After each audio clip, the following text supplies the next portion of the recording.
So I'm married to a rabbi, so of course I know about God, but I really didn't learn about God until a few years ago when I donated my kidney to a woman who I'd never met before. The whole story started when I was living in Denver, Colorado. Now I live in the Washington, D.C. area. And my husband came home one day and he told me about Alan. Alan is sort of a more mature man than my husband was learning with. He said, did you notice that Alan wears a beeper? I'm like, oh yeah, right. He says, you know why he's wearing a beeper? He says, because he's waiting for a kidney. I'm like, oh my gosh, I never knew anybody in that situation before. So that night, I went to Rabbi Google, and I Googled kidney donation, kidney foundation, kidney transplant, and I started learning about this whole kidney world. Before I started this, I have to tell you, I didn't even know where my kidneys were. I knew I had kidneys. You know they're in there somewhere, and they're doing something, but I didn't know. So you have 2 4-ounce kidneys that God gave you, and they're right here, and they are filters. That things are going into your body, and your kidneys filter all the poisons and toxins out, and all the good stuff stays in. And if your kidneys are not working properly, you get sicker and sicker and sicker, and eventually you die. When I went on this site, I realized that I'm actually a very good candidate to donate my kidney. I'm not going to go through all the details, but you can't be too heavy and you can't be too light. And you can't have had any of these terrible, terrible diseases, and there can't be any kidney disease in your family. You can't have any diabetes. And anyway, I'm just basically going through the list and going, check, check, check, I could do this. So I went to this man and I said, I'm thinking about donating my kidney to you. Of course, he was very moved. I went with him and his wife to his doctor, and his doctor took one look at me and said, no. Why? Because he was a very big man, and I'm not a very big woman, and they felt that my kidney perhaps would not sustain his body. So they said, no, they wouldn't even test me. That was that. Time goes by. About a year later, we moved to the Washington, D.C. area, and I got a random email. 4-year-old Jewish boy needs a kidney. So of course I clicked on, and I actually said to them, I looked into this a while ago. I think I'm a very good candidate to donate my kidney.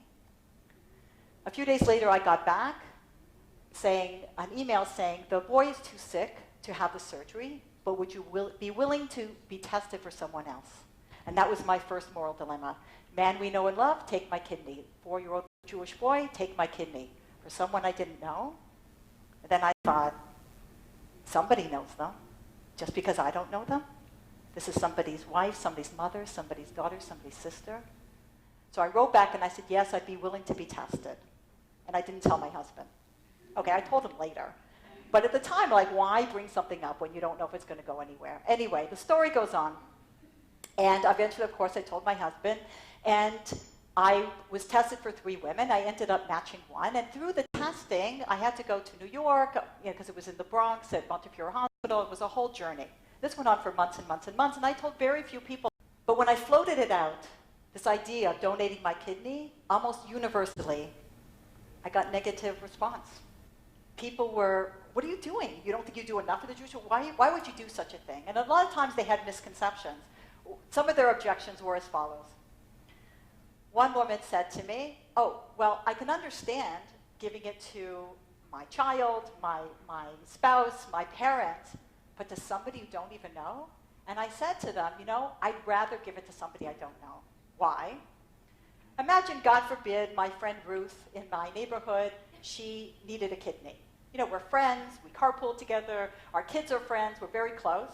And if, God forbid, she needed a kidney, of course I would give her my kidney. Now it's 6 months later, and I need to fly to LA to speak. So I call up Ruth, and I say, Ruth, can you cover my carpool this week? I need to speak in LA. And she goes, you know what? I'm a little busy this week, I can't cover your carpool. So what am I thinking? I gave you my kidney, you can't cover my carpool? It creates this imbalanced relationship. And I don't know about you, I don't like imbalanced relationships. I don't want anybody to feel that they owe me anything. You don't owe me anything. You need a kidney, take my kidney, because unto hey, have a good life. You don't owe me anything. What else did people say? Oh, my husband said, what if, God forbid, one of our children, years down the road, needs a kidney? And you gave your kidney to this woman we don't even know. First of all, I said, what are the chances that one of our kids is going to need a kidney? And if that does happen, I hope that by my doing what I'm doing now, that our other kids will fight who will give their kidney to their sibling. A lot of people had misconceptions. I landed in New York from Israel, landed in New York on my way to Washington, and I had a layover for a couple of days. So I had many, many medical tests to take care of. So I laid over for a couple of days, and I went to the Bronx. On the way, there was a crazy storm. A freak tornado had touched down in Brooklyn, and it took me 4 hours in hot stop-and-go traffic to go from JFK to the Bronx. And my Indian driver at one point said, I'm pulling over, I'm not going in, like, I'm not doing this anymore. And I had to keep him going, so I said, I'm donating my kidney to a woman I've never met before. He goes, really? And he asked me, you need your kidneys. I said, no, you can live a perfectly normal, healthy life with one kidney. So then he asked me, then why would God give you two?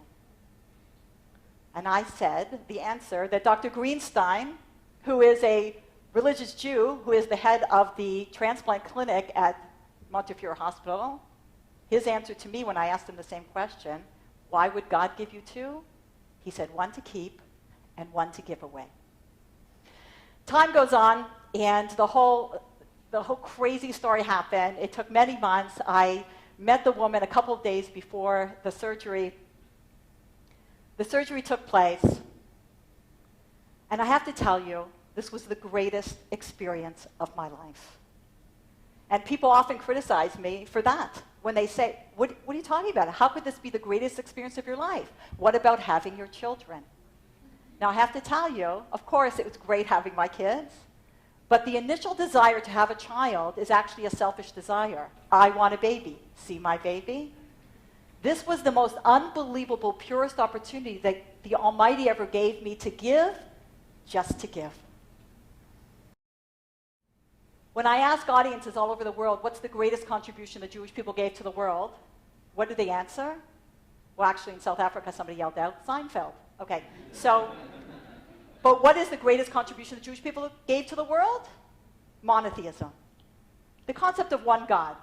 We're the one God people. What's so great about it? Do you ever wonder? Yeah, that's us. One-stop shopping. Easy on the bumper stickers, never forget his name. If this is the greatest contribution the Jewish people gave to the world, we should understand what's so great about it. In Greek mythology, God of love, God of commerce, God of weather. You got a weather problem, go to the weather god. A love problem, go to the love god. Specialized gods. What would be wrong with specialized gods? We have specialized lawyers today, specialized doctors. What would be wrong with specialized gods? Abraham stood up against the whole world and said, one must be a Jew. One, what's so great about it? When you have a God of love and God of commerce and God of weather, they all have certain attributes and certain lacking. One God means he has it all. No lacking. What can you give to somebody who has it all? Nothing. That means he can't receive. That means he can only give. That means this whole world was created for us, for our pleasure. Don't make the mistake and think you're doing the commandments for God. Do you ever show up on a Saturday morning at a synagogue and you walk in and you're thinking, God, here I am. And there's not even a bar mitzvah, okay? You're insulting God. You think God needs you to be in shul? You think God needs your prayers? You think God... He's got it all. He has no needs. My kids think they're cleaning their room for me. They're doing their homework for me. When my Moshe was a little boy, he wanted a cookie. I go, what do you say? He goes, please, thank you, excuse me. Pick the word you need to hear, Ima, and give me the cookie. I didn't teach Moshe to say those words for me. They're for Moshe. So he'll be a mensch. So he just won't be a taker. So he'll have more pleasure in this world and know there's a source to something. It's for Moshe.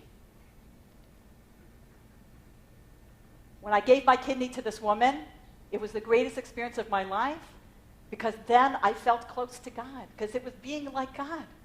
It was giving just to give with no expectations back. 3 years ago, she invited me to her daughter's wedding. So of course I went. How do you think I felt at her daughter's wedding? I'm sitting there. This woman is under the chuppah with her daughter. After the ceremony, they leave the chuppah. This woman runs into my arms. She's crying, and she's thanking me for letting her live to see this day, to see her dance with her daughter at her wedding. What could you have offered me to trade that moment? What amount of money? What material possession? It was priceless. If you knew the pleasure, you'd be elbowing each other out of the way to give away your kidney. Before I went for the final surgery, a woman came up to me at an event in Washington, D.C. She goes, somebody just told me that you're about to donate your kidney to a woman you've never met before. I go, yes, actually, it's true. She goes, Lori, because of what you're doing, I'm not going to donate my kidney, but I will be more of a giver. To give, the more you give, the more you love. It's not I love you, so I give to you. The more I give to you, the more I love you. That's why babies are born so helpless. The more we give, the more we love. The Almighty can't receive. He can only give. He loves us. He loves us more than we love our children, more than our parents love us. He gives us these relationships to give us an inkling of what it means to love us. Be like God. Be a giver. Thank you very much.